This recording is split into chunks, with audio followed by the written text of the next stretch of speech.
The Central African Republic has spiraled into a civil and humanitarian crisis.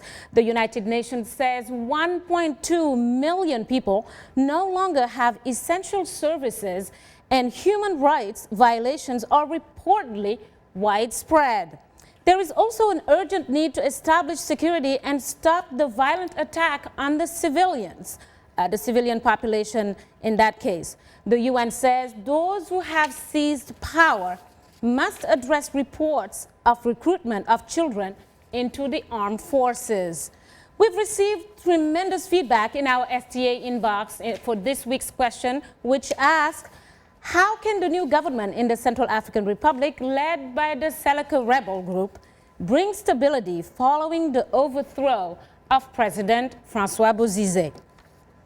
Well, thanks all. I'm going to thank everybody for using our social media platforms to communicate with us. And we're going to start with a comment from Felix Kusolo. Felix wrote to us from Kampala's Makerere University in Uganda. And he writes, they can only prove themselves as better leaders if they understand sacrifice. Peace cannot exist without sacrificing selfish interests.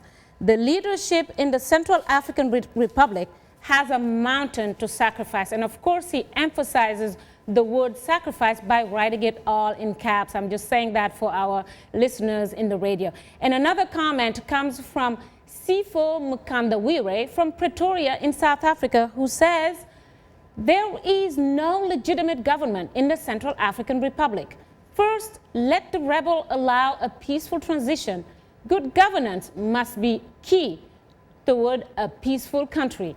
Shaka once speaking, of course, of the need for sacrifice, sometimes, and another point-blank questioning the legitimacy of the new government.